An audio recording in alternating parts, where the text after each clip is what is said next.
Hey folks, Real Honesty with Jonn Ritland. I'm Jonn Ritland. That is the Dominator. Hello. Yes, we are here with a SmackDown Live Houston review. Yes, Houston. Okay, well, it was better than Raw. Yeah. I will give credit where credit is due for Raw, at least, and check out the review, by the way. But yeah, Paige returning, all that stuff was cool. Stephanie can go suck a dick. That's all I'm going to say about that. Time to play the game. Anyway, Shane bleeds blue, if his heart is true. I don't know what that means. Anyway, Shane apparently just gave up on the whole... Oh, well, we proved that we were SmackDown's equal. It took this. Wait, we proved that we were SmackDown's equal? Raw's equal. Did I screw that up? Yeah. I did. That was brilliant. That was brilliant. Anyway, he proved he was Raw's equal. Okay. I guess I yeah, that's why you totally tied. I personally prefer another low-fat sweetener. But anyway. Zayn and Owens. Zayn being a fucking just double check. Oh, as if. I mean, he might as well have just been Alicia Silverstone from Clueless. He might as well have been. Yeah. Angsty teenage girl. Here's my question, though. If he has any injuries to deal with, would they be ginger ailments? Probably. I mean, I'm proud of that one. I shouldn't be. I am, though. Anyway. Daniel Bryan's, though, super over. Yeah, super. Well, of course. Yes. He's Daniel Bryan. Yes, super, super over, though. And... Super! It's like the Astro Boy movie, only this is No. more successful. Yeah, that's a reference you'll probably never get. Probably not. What is it to? Yeah, One Piece. Oh. Is that the one that has the gif of the guy pushing the zombie back in the ground? Yes, that one. Oh, wow, okay. Anyway, so Shane was going to fire Zayn Owens. Daniel Bryan said no. Let's put him in a lumberjack match. Because, of course, a lumberjack would suggest that. Wait, you don't know lumberjacks would suggest that? The hell lumberjacks have I been hanging out with? Why am I hanging out with lumberjacks? I know I have a beard, but that doesn't make me a lumberjack. I wasn't saying you were a That's lumberjack. beardist, John. Are you implying I judge people based on their looks? Yes. When have I done that? Okay, I have done that a lot. Anyway, so that was a fun opening segment, though. Served its purpose. Yep. Then Shelton versus Jey Uso, and it happened. It was better than Gable versus Jimmy. I didn't actually know which Uso it was. They look the same. They do. One's married to Naomi. And I'm still not sure who. I honestly don't know. And by the way, refer to them as their ring name and their real name in the comments. Because if you just say, oh, it's Jay, that doesn't help. Anyway. Shelton won, I think. Wait, did Shelton win or did Jay win? I actually forgot who won. I think Shelton. It was Shelton. Won. Shelton did win? Yeah. I didn't mark it down. Because their music hit afterwards. Oh, that's we were right. joking about how dumb it is. Trash-ass theme. That is a trash theme. It took them a while to get Jason Jordan's new theme up to snuff, so, I mean, what a surprise. True, but whoever came up with Shelton and Gable's theme, they should be fired. So just fire Kevin Dunn just to make sure.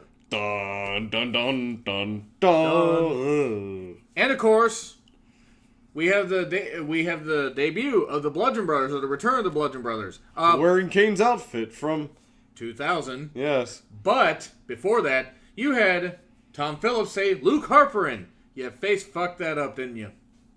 You goddamn idiot. Well, Seriously. No, what was it? It was Luke Harperin. Harperin, yes. Harperin, yeah, Luke Harperin. Seriously, I mean, Phillips. Fuck, man. Way to face-fuck that line. Just because there were two blondes on the front, you wanted to do that too. Doesn't people say he got married? Right, like that means anything. Yeah. But then we had Naomi backstage, getting her nose powdered or something, or her blood on her eyebrows. What the hell was that? That was That's weird. called the makeup chair. It looked like blood, though. It looked bad, is what I'm saying. I like Naomi. Then she got her ass kicked by three women. What? Anyway, by three women: Ruby Riott, Liv Morgan, and Sarah Logan. So nice. I remember watching Ruby Riott when she was here at the NXT house show. God, she is hot. Like, good for her though. Good for Sarah Logan. Liv Morgan, sorry, I don't really care. And I feel bad you have to deal with Enzo backstage. Please, knee him in the groin for all of us. Tyler Bates lucky. Liv Morgan seems nice. Anyway, they beat up Naomi, and Becky took a really fucking hard bump. I think she was really selling that. I hope so, because you saw how she hit that box. No, the initial impact didn't seem rough. It was her reaction that sold it. Yeah, but you get my point, though. At first, I'm like, okay. Yeah. And then, of course, it was an adorable finish where they hit her with a door. I framed that joke around that. Adorable. I'm okay with it. I'm surprised they didn't call up Peyton Royce and Billie Kay. I'm very surprised, actually. But, and this is possible, a little quick shout out to Evelina Tweets. Perhaps Ember Moon's title reign will not last very long. Peyton wins it, holds it for a few months, and then they call him up after Mania. If they do something with him, cool. You're not good to have people flounder in NXT. Yeah. But you could call some women up. What, for development hell?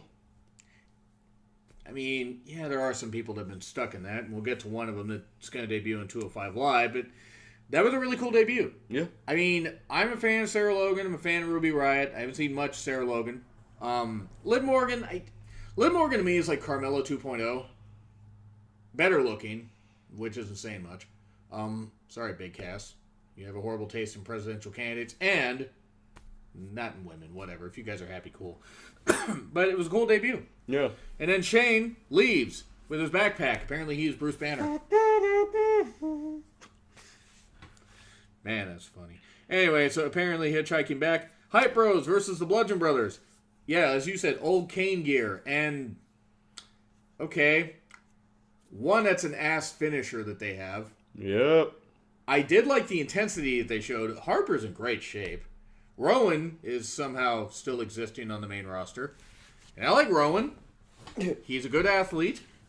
But name anything of note outside of the Wyatt family that he did. Remember the 2014 failed face run?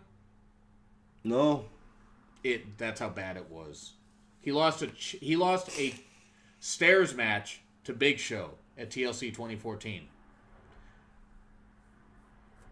Anyway, they beat up the Hype Bros. Okay, cool, whatever. Sammy and Zayn rather were backstage. Sammy and Kane. That would be kind of funny. Sammy and Zayn? Sammy and Kevin is what I was saying. I was gonna. Are you all right? No, I'm still thinking about Ruby Riott and her ink. Anyway, something to ink about, I guess. Yes. Just not on the couch. Octopus and Finding Nemo. You may be ink. That and the seagulls are the only funny part in those movies. Anyway. So, they were talking to everybody, and they talked to Rusev in Aiden English. That was fucking brilliant. Rusev Day. Hashtag Rusev Day. God, please, hashtag save Rusev. Have a happy Rusev Day today. Yes. And tomorrow. And the next day.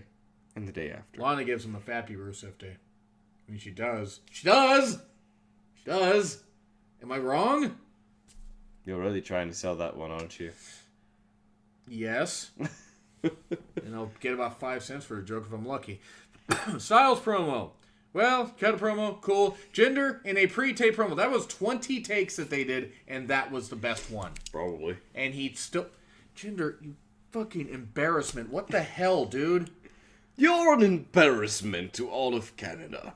And I'm not even Canadian. Yeah, it's like... I don't even want to go that far. I mean, it's like... Yeah, he's pretty much an embarrassment. I mean...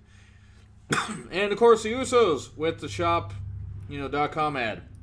Oh, and we're getting Styles versus Jinder at Clash of Champions. Please do not give the title back to Oh, yeah. Jinder. Also, AJ beat the Sings. Oh, right. Because they tried to ambush him and it didn't work. See, I forgot about that because you put two of them together, they're basically one wrestler. Height-wise. I mean, I'm not wrong. I like the Sings. But anyway. Then, Natty versus Charlotte. And then... And then it was fun for what it was. And then Ruby, Liv, and Logan attacked everybody. Hooray! Excellent! And at TNA Creative, you will be happy to know that they tested Charlotte mightily during that match. I'm not going to let that joke go. Anyway, I should. I really should let that joke go. Probably. I'm not going to, though. I know. No. I accepted that. Yes. But it was still cool, though. It was really nice that these women got 2 segments. It's cool stuff. Yeah. I mean, I'm all for... Go ahead. It was good build. You want to make these people dominant, but you don't want to tie them down by tying them to an existing star. Now, if it comes out that they are tied to an existing star, that's going to be kind of a bad move, but you want these people to be significant on their own. I'm thinking about Ruby Riott tying me down now. Why'd you have to make me think about that? What? I really shouldn't have said that on camera, I suppose. Maybe, but, you know, it's okay to think that way. You scoot to the edge of the couch. No, I like your idea. There is an idea, though, floating around that Paige could be the one behind all this. Calling up all these NXT women, saying, hey, after I got up from NXT... Hi, I'm Beck. Can I have all this power to call up all these people from NXT? Yeah, sure, why not? Cocaine's a hell of a drug, folks. Look, I'm hoping... Sure. I'm hoping Paige stays clean, everything goes good. Done in his fucking beaver teeth. The person that can break him, just like Jim Cornette's fucking promos on him are awesome. Still, AJ versus the Sings, as you were saying. Yes. Well, that's going to happen next week. Wait, we already covered AJ. Well, no, it's actually an official match next week. That's going to be kind of cool. Because it will mean the Sings will hopefully be taken out. Fantastic. Because if that doesn't happen, you have failed us horribly. Fashion Saw Files. And besides, Sings, why are you still helping Jinder Mahal? He beat you on live television when you failed him. You don't need that kind of abuse in your life. You deserve better. Yeah. You guys love Eddie Guerrero, or at least one of you does. I think both of you do. I don't know which one does. Channel him. Lie, cheat, and steal. Screw Jinder out of the title of Clash of Champions. That's how you get that. That's how you get that partnership over. Fashion Saw Files next week. Cool. Sammy and Owens versus the New Day in a lumber fat match. Yes. So this was fun. Of course, you get the expected spots. You know, Sammy being a goof and everything.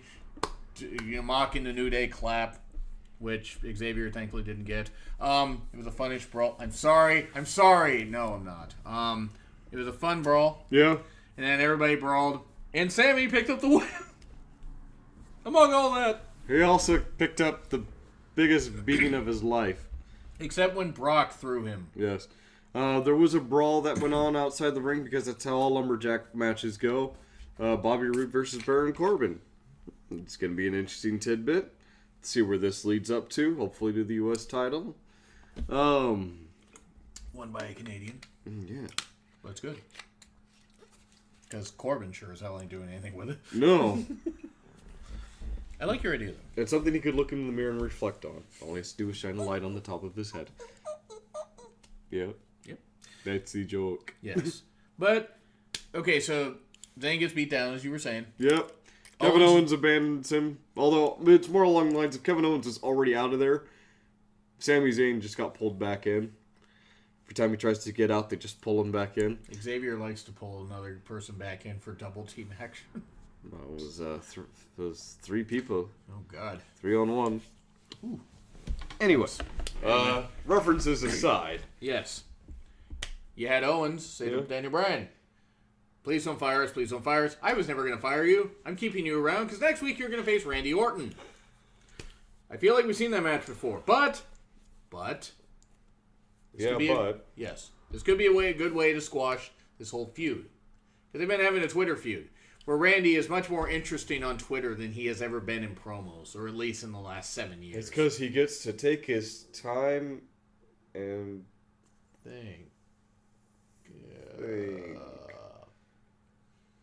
From out of nowhere. Right. So... You think he ever just DMs people RKO just at random times? I really Dude, don't that want just to... came out of... I really don't want to think about Randy's D. Stop that. So... Get some help. Yes. B+ for SmackDown. B+. Yeah. Even though I don't necessarily like non-finishes and matches or screwy finishes, this all worked. There were really good... Technically, there was a finish. Yeah, but, well, not out of... We go back to Xavier Page jokes. No. Okay. Oh, no, I meant for the women's match. That's what I meant. Wait, where are we going back to the women's match? Well, what I'm saying is that I don't always like screwy finishes on some matches, but in this case for this show, it worked. Yes. With the Lumberjack match, you're going to get that anyway. Right. So, B+ for me. Yeah. I think it was solid. Solid grade. It was a solid show. 205 Live. the Gobbledy Gulaker. Oh, God. God damn it, Good Drew luck. Gulak. You're awesome. You are. Keep being awesome. Seriously. Keep being as white as possible. Then Gulak versus Tozawa in a Meryl Streep fight. I'm going to keep running with that joke. Yeah, eventually it'll get over. No. None of my jokes get over. Except my Ronald Reagan forget-me-nots joke. Ronald Reagan. Pew, pew, pew. Reagan smash. Anyway.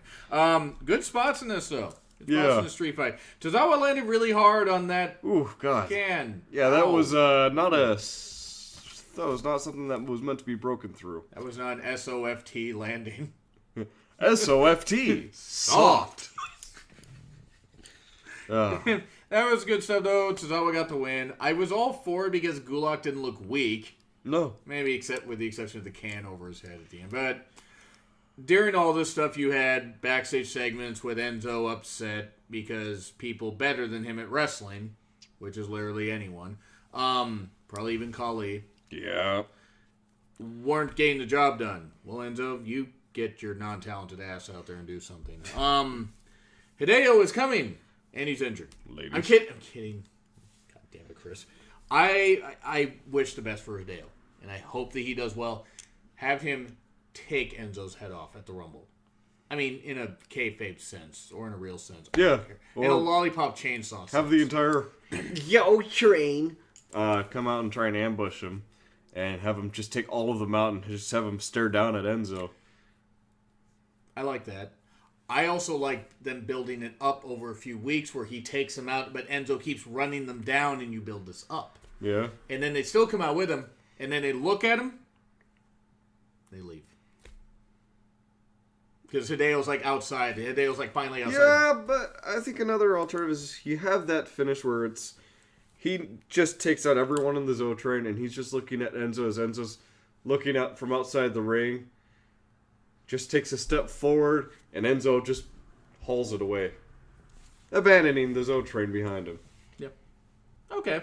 It's not a bad idea. It's a quick way to get them off the Zo train. Okay then. Yes. Phrasing. Yes. So. It was unintentional. Yes. But we'll roll with It it. worked. Hideo, though, I'm excited. At least they're doing something with the guy. Yeah. I mean, he's been injured often enough. And look, that's not his fault. Injuries happen. But they got to capitalize with him. I feel the ship has sailed on the guy, honestly. I hope I'm wrong. Give him the Cruiserweight title at the Rumble. Give him a long reign. Have him be the one that takes Enzo out of being in the ring and have him be a mouthpiece Yeah. No. for people who are better than him, which, again, is literally anybody. I think the referees could wrestle better than him. I mean, Little Nate. Charles Robinson.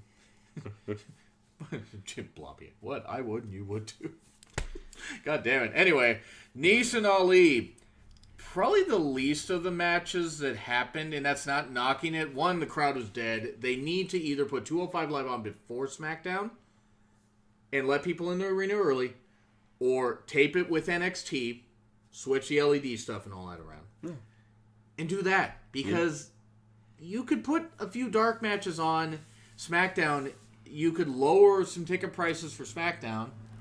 Might draw some more fans there, especially if you're going to push gender. Ugh. Right? But anyway, other than that, there's ways to fix it, but they don't want to fix it. Nope. And then they wonder, why are people frustrated? Well, one, 6 hours of programming, that's a lot. Well, fuck you, that's why. Yes. But Nice and Ali was good stuff. I mean, Nice got the win, which I had a feeling would happen. Yeah. Only because he would be the one, not in 21-1, like Brock Lesnar, that would beat somebody. Right. And would gain favor with Enzo. I mean, like, you would need to gain favor with Enzo. The only favor you need to gain is smashing a beer bottle over his head. I don't even know how that works. I just want him to have a beer ball smashed over his head.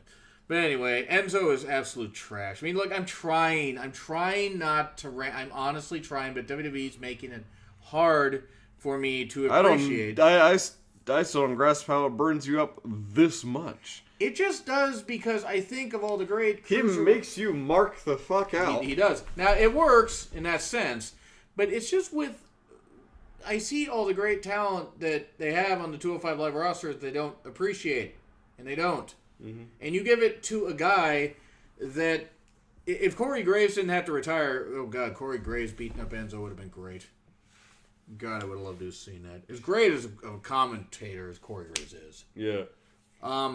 It burns me up because he's undeserving. Like, completely. I can rant on Reigns all I want. At least Reigns has put on good feuds. I don't like that they're handpicking a guy with the charisma of, with as much charisma that I can fit in this fist. But at least he delivers good matches. Yeah. And can deliver good merch and has the look that Vince loves. Yeah, I mean, well, and here's the thing. It's like, a lot of what it is being able to sell yourself. Yeah. Being able to talk. It just doesn't work for me. Maybe we should, or maybe you should have an Enzo rant video at some point. I like that. But what I'm going to do is I'm going to do that at the end of the year. I'm going to do that at the end of the year because I'm going to do a top 10 worst wrestlers. And you can probably already guess who's up there. Eva Marie? No, she never wrestled in 2017, so I didn't have to include her. Good news, everyone! Thank God that trash is dead. Dead on the roster. Not dead as a human being. I'm sure she's a very lovely whore. Anyway, Dar and Davar. Sorry, she was terrible. What? She sucked. I'm sorry. And she wasn't an attraction. She didn't draw any goddamn money. Oh, God damn. She just landed on her damn knees. I mean, look, if you guys liked Eva Marie, great. Anyway. You are heated. Man, I'm terrible. Dar Davari, however we're saying ironically, that Eva Marie gets you seen all red. Fucking fabulous, dude. Well done. She dyed her hair black, I guess. Which maybe explains the type that she likes. Anyway, Dar and Davari versus Swan Alexander. I'm terrible. It was a good match. I mean, it was what you'd expect. Enzo interfering, but Swan, of course, pins Dar because Noam Dar has taken so many damn pins. Mm-hmm. And that guy is so supremely talented. It's frustrating. It really is. Yeah, they did put on a good match. It's just... No, they didn't. It was more story element that they have to squeeze into an hour. Their problem is they let... I'm not even knocking the street fight, but they let the street fight go a little long. A little. Maybe they would benefit from having a 205 Live pay-per-view kind of shindig. At least a network special. Yeah. Maybe not a pay-per-view per se, but a 2-hour network special. Mm-hmm. 2 hours. Or make it something like NXT-like, a takeover thing like. Do that. No, do it before the Rumble. Do that sometime in February or March. Yeah. And then develop a cruiserweight tag team division. Just get... Because then you could bring in Primo and Epico. Have them do something. Are they under 205? Probably. Yeah. Well, they're underutilized. Yeah. And I don't know. Well, I mean, okay. This review's going a little long, though. Carlito's better. Anyway, it was a good tag team match. Good for what it was. Enzo, we're both tired. It built up heat for Enzo. This has to lead, though, to Hideo facing Enzo and all that. I'll say a B for 205 Live. It wasn't great, but it was good. Yeah, I think that's about right. SmackDown clearly smashed Raw this week because we didn't have to put up with Stephanie and Triple H. Yeah. Stephanie, you filthy, dirty, rotten, as Jericho used to say. Look up that quote if you want, folks. Anyway, do you guys agree? Do you disagree? Do you think I went too far? I never go too far with my rants. Because I don't want anybody to die. I just like who I like and don't like who I don't like. Anyway, like, share, comment, subscribe. Twitter link, thumbnail from this guy in the description. Spend Real Honesty with Jonn Ritland. I'm Jonn Ritland. Happy Thanksgiving. And that is... The Dominator. And... Happy Rusev Day. Always Rusev Day. See you, folks. Yep.